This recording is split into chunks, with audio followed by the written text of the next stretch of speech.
Dear student, आज इसी question को 9 और 10 कंबाइन हम कर रहे हैं। इसका सेकंड पार्ट देखिए, 9 का सेकंड पार्ट क्या डिफाइंड है, ऑपरेशन कैसा डिफाइंड है, A binary operation B is equal to A square plus B square, इस रूप में डिफाइंड है। अब आप देखिए, for A B belongs to Q, set of rational number है, परमेय संख्याओं का सेट है। ए बी दो एलिमेंट मैंने लिए, A binary operation B is equal to क्या दे रखा है आपके पास, A square plus B square, ये दे रखा है। ए और बीच में जो बाइनरी ऑपरेशन डिफाइंड है ये इस रूप में है, इन दोनों के स्क्वायर हो जाएंगे और उनका हम एडिशन करेंगे। ठीक हो गया। अब यदि मैं बी बाइनरी ऑपरेशन ए लिखूंगा तो ये क्या हो जाएगा, B square plus A square बन, ठीक हो गया। A binary operation B, A square plus B square, B binary operation A, B square plus A square, तो A square plus B square plus A square के बराबर होता है ना। Since A square plus B square is equal to B square plus A square, this implies that A binary operation B is equal to B binary operation ए। इसका मतलब ये जो binary operation है ये क्या हो जाएगा, ये क्या हो जाएगा, कॉम्यूटेटिव है, कॉम्यूटेटिव है। क्रम में हो गया, कॉम्यूटेटिव हो गया, क्योंकि ए बी और बी ए इक्वल ऑपरेशन लगाने के बाद। ठीक हो गया। अब साहचर्य के लिए देखते हैं, एसोसिएटिव लॉ के लिए देखते हैं कि ये ऑपरेशन एसोसिएटिव है कि नहीं है सेट में। तो मैं ले लेता हूं टेकिंग 1 2 3 बिलोंग्स टू क्यू, कोई तीन एलिमेंट लेता हूं किसके, क्यू के, और एसोसिएटिव लॉ देखिए पहले भी आप करते आए हैं, एसोसिएटिव लॉ को तीन एलिमेंटों को किस रूप में रखते हैं, ए binary operation 2 into binary operation 1, binary operation 2, binary operation 3। ठीक है, स्टार बोल सकते हैं 1 स्टार 2 स्टार 3 है वो बाइनरी ऑपरेशन।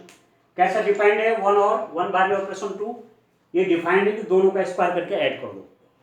तो यहां पर आप क्या करेंगे, 1 square plus 2 square binary operation 3, 1 और 2 के बीच में बाइनरी ऑपरेशन लगाया, इसका स्क्वायर के इसका वैल्यू, तो ये कितना हो गया, 2 का स्क्वायर 4 और 1 5, 5 बाइनरी ऑपरेशन 3। ठीक हो गया। अब इन दो के बीच में बाइनरी ऑपरेशन लगा रहे हो तो फिर क्या हो, स्क्वायर करके ऐड हो जाएगा, 5 का स्क्वायर प्लस 3 का स्क्वायर, ये हो जाएगा 25 प्लस 9, और ये कितना हो जाएगा 34 आ गया। ठीक हो गया। अब आप देखिए फिर एलिमेंटों को किस रूप में रखते हैं आप, जब एसोसिएटिव लॉ डिस्कस करते हैं ऐसा लिखते हैं ना, पहले इस रूप में रखते हैं फिर इस रूप में रखते हैं। अब देखिए 1 बाइनरी ऑपरेशन 2 और 3 के बीच में 2 स्क्वायर प्लस 3 स्क्वायर, तो कितना हो जाएगा 1 बाइनरी ऑपरेशन, ये हो जाएगा 4 प्लस 9। ठीक हो गया। और 4 प्लस 9 कितना हुआ 13, तो 1 बाइनरी ऑपरेशन 13, और 1 और 13 के बीच बाइनरी ऑपरेशन लगेगा तो 1 स्क्वायर प्लस 13 स्क्वायर, तो 1 प्लस 1 69, तो कितना हो जाएगा 170। अब आप देख रहे हैं इसकी वैल्यू 170 आई और इसकी वैल्यू कितना है 34, दोनों आपस में इक्वल नहीं है। तो आप यहां पर लिख सकते हैं कि 1 binary operation 2 binary operation 3 is not equal to 1 binary operation 2 binary operation 3, ये दोनों बाइनरी ऑपरेशन आपस में इक्वल नहीं है। इसका मतलब, इसका अर्थ क्या निकला, इसका मतलब ए बाइनरी ऑपरेशन क्यू में साहचर्य नहीं, मतलब एसोसिएटिव लॉ इसके लिए होल्ड नहीं करता। एक एलिमेंट भी, मैंने पहले भी इस बात को कहा है कि कोई एक केस भी आपने ले लिया कि जो रूल को वायलेट करते हैं तो हम पूरा मान लेते हैं कि वह ऑपरेशन इस सेट के लिए कॉम्यूटेटिव नहीं है। कोई भी एक एलिमेंट आप ले लेंगे, कोई भी एक केस ले लेंगे, तो ये केस मैंने 1 2 3 का लिया, 1 2 3 सब किस में क्यू में है, उस पर एसोसिएटिव लॉ लगाया, आपने देखा ये एसोसिएटिव लॉ यहाँ होल्ड्स नहीं करता।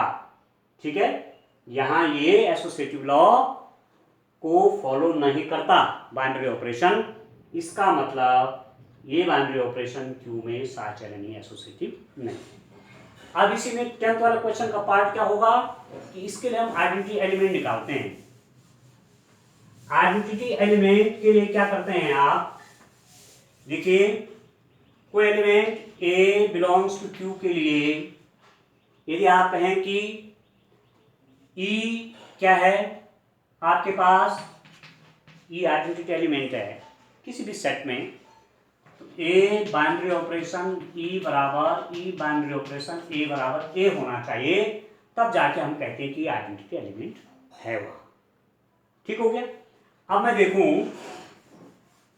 मैंने कहा किसी भी एलिमेंट के लिए, मैंने कहा ई बिलोंग्स टू क्यू है, ए बिलोंग्स टू क्यू है, तो ए बाइनरी ऑपरेशन ई लगाए तो कितना होता है, ए स्क्वायर प्लस ए स्क्वायर, ये तो रूल है, तो ये कभी भी ए के बराबर नहीं हो सकता।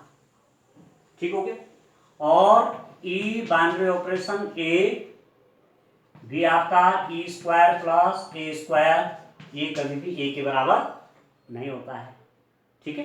बाइनरी ऑपरेशन की कंडीशन क्या है, कंडीशन इसकी यही होती है कि यदि ई बाइनरी ऑपरेशन है तो इसको ए हो जाना चाहिए, तभी ये आइडेंटिटी एलिमेंट होता है, या ई इसके साथ लगा तो ये भी ए, तब जाके ये आइडेंटिटी एलिमेंट है।